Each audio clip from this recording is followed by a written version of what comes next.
Hi, I'm Dave, and welcome to the Breakup Corner, your source for tips, tricks, and advice to help you get your ex back as quickly and painlessly as possible. Getting your ex back seems like a straightforward process on paper, but if you dig deeper, you'll find that those who do this successfully do very specific things that may seem counterintuitive at first, but which practically guarantee them a second chance with their ex. In this video, I'll outline the 5 things you need to do if you want to get your ex back. While breakups have never been studied scientifically in this way, this information comes from thousands of success stories and even more failures from those who have worked with breakup coaches in the past. So think carefully before you break any of these rules, because it could very easily kill your chances of getting back with your ex. Rule number 1, keep your distance for a while. If you want your ex back, you probably want to reach out, ask them to meet up, and then ask them for another chance. Seems simple, right? The truth is, this is actually the wrong approach for just about any situation for a couple different reasons. If your breakup was mutual, or your ex broke up with you, which I'm guessing fits in with about 95% of those watching this, then why would your ex want to take you back? Think about it. They've just ended things.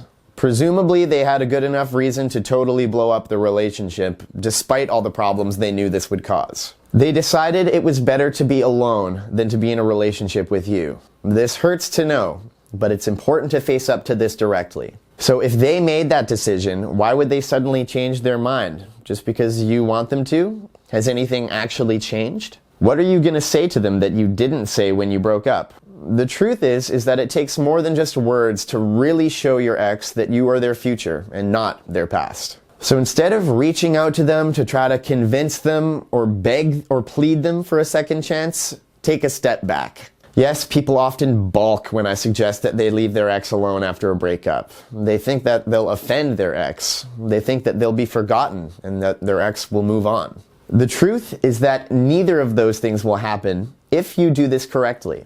Instead, it will have a powerful effect on your ex's emotions that will ultimately give you the best possible chances at reconnecting with them. What I'm talking about is no contact. This means that you make a conscious choice to break contact with your ex for a period of time following your breakup. So this means don't call them, text them, message them, booty call them, show up at their house, their work, or any places they hang out. Don't see them through mutual friends either. It also means that if they message you, then you need to leave them on read. Most messages they send you during this time are not very important and can be safely ignored. If it's something pressing though, like they want their stuff back, they need you to pay a bill, or pick up the kids from daycare, then you will need to have the briefest of possible conversations.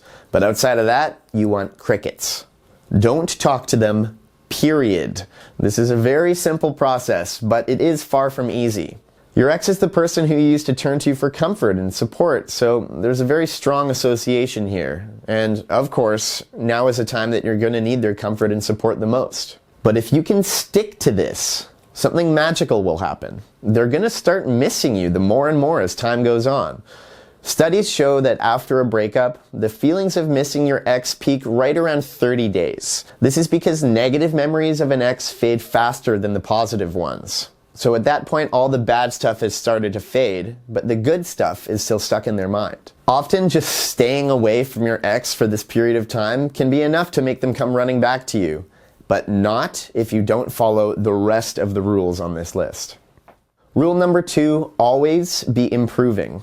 The thing about breakups is that they really make you look at your life. While this can often be painful, it can also be illuminating if you're able to avoid negativity and evaluate your life without judgment. If you can do this, you'll probably find certain areas that you want to improve on. These may have led to your breakup directly, like maybe you drank too much and your ex didn't like that, or indirectly, like you lost your confidence and that in turn affected your relationship. Or they could be completely unrelated. But the truth is that improving your life exponentially increases your chances of getting back with your ex for 2 reasons. First, confidence is attractive. As you improve aspects of your life, you will build confidence. It doesn't matter how bad your situation is. If you were to hypothetically plan, train for, and successfully run a marathon, it's going to give you a sense of accomplishment. This will show that you can do things that you set your mind to, and that sense that you have more agency in your life than you thought will lead to more confidence. When your ex sees that you're confident and succeeding in life, this will awaken a new level of attraction to you that they'd never imagined. Second, training for a marathon takes time and attention away from all the bad stuff you could be doing right now. Drinking too much, falling into a pit of despair, or eating your own weight in ice cream. The truth is, getting through this time will be more about what you don't do than what you do. So, what's your marathon? You need to find that aspect of your life that you want to improve, that goal that you want to shoot for. Make it simple. Make it something that you know you can stick to, and make it worth it. I've known people who've committed to getting up every morning at 6 a.m. and going for a walk. I've known others who wrote a book. I even knew one guy who wanted to wrestle an alligator, and he did it. Rule number 3, accept the reality of your breakup. Breakups can do funny things to your mind. Just as you're here trying to learn how to win back your ex, another part of you may refuse to accept that you and your ex are truly broken up. That is, there's a very good chance that you're in denial about this breakup. Denial is a very common way of dealing with uncomfortable aspects of reality. We think, I'm not going bald, that hairdresser just screwed up. Or, I only drink socially, I'm just a popular person. Or, just because I'm only 5'1", it doesn't mean I can't be in the NBA. The truth is that denial seems harmless, but it really holds us back in life because it's denying the world as it really is. We can only make progress when we deal with the world as it is. And the same goes with you and your ex. If some part of you still believes that you and your ex are in a relationship, it's going to really interfere with your plan to get them back. This is a subconscious thing, so it's not likely that you'll do something like walk into their house or call them honey or give them a big kiss or anything like that. Instead, it will come out in subtle ways that will affect how you treat your ex and how you see them. So I need you to do something right now. You need to accept the fact that you and your ex have broken up. Really sit with this knowledge for a minute. It may feel silly, but say it out loud or write it down. It's very important you do this and keep doing it if you want to have the best chance of getting your ex back. You need to make sure that every part of you is aware of this change so that you can move forward. This doesn't mean that you have to let things end this way. You can still get them back if that's what you want, but you have to do it with clear eyes, knowing what the truth actually is. Rule number 4, don't be friends with your ex. Being friends with your ex is always a bad idea. At the same time, I understand why people fall into this trap. You just want to keep them close. You hope that if you just spend more time together, eventually they're going to realize that the person for them has been right in front of them this whole time. That's how it works in the movies, but in real life here, this is the more common pattern. You agree to stay friends with your ex. They might lean on you for support and comfort. They feel like maybe they're starting to warm up to you as more than just friends. You decide to ask them if they want to try again, and they turn you down. Or worse, they ghost you. Or they start dating someone new and you get jealous. Or they really keep you around as a friend and you start to resent them because they don't want more. Drama, drama, drama, drama. The truth is that staying friends with your ex always results in some kind of disaster because you and your ex don't want the same things. You two are in 2 totally different relationships and you're coming at the problem in 2 totally different ways. Instead, keep this drama to a minimum and avoid this pitfall by keeping strong boundaries with your ex. Don't agree to be their friend, don't hang out with them as just friends, don't hang out with them in a group, and don't drive them to the airport or run errands with them or really anything like that. Rule number 5, focus on family and friends. Your support network is really, really important right now. As I said, what you don't do is as important as what you do. So your friends and your family can really help stabilize your mood to get you out of this funk. You're rarely going to come home from a great hang with your best friends and then immediately call your ex crying. So whenever you find you miss your ex, just reach out to someone else. This isn't always going to feel easy, especially if you've lost touch with people over the course of your relationship. This is a really common pattern for a lot of people.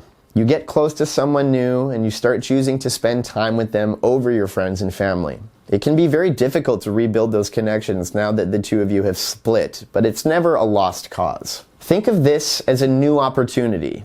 Your life has now opened up, so you can make up for some of that lost time. You'll probably will find that you're not in the mood for socializing quite often during this period. You'll just want to stay home, curl up in a little ball, and isolate yourself. But please, do your best to resist this urge. You'll almost always find that spending time with others helps, if you can get over this initial hurdle. Rule number 6, skip the drama. Breakups are obviously a very emotional time. That's why you and your ex will likely say things that you don't necessarily mean. This can easily spiral into a cycle of drama that will drive a big wedge between you and your ex. So you'll need to take steps to stop this drama right now.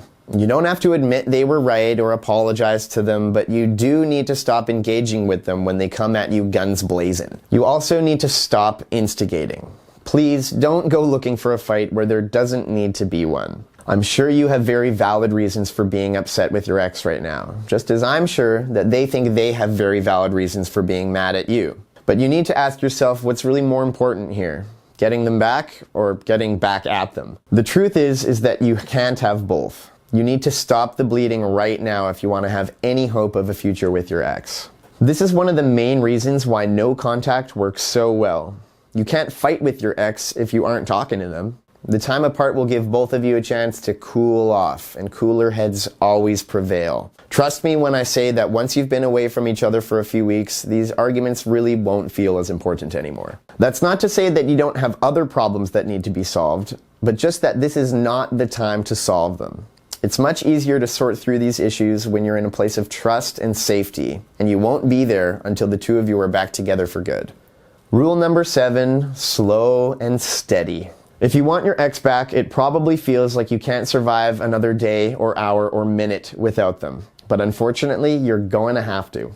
You can't rush this process. Your breakup happened for a reason, and until you can make that substantial progress on yourself, you won't be able to begin this reattraction process. And that process can be quite slow as well. That means that you'll need to find a way to get control of your emotions so that you can weather this storm, or you risk losing your ex. There are certain things you can do to make this happen, but that will have to wait for another video. Thank you for watching all the way to the end of today's video. While you're here, I'd love it if you could like this video and subscribe to my channel. We're just starting out here, and we'd love to have you as one of our day ones. Thanks again, and I'll see you next time.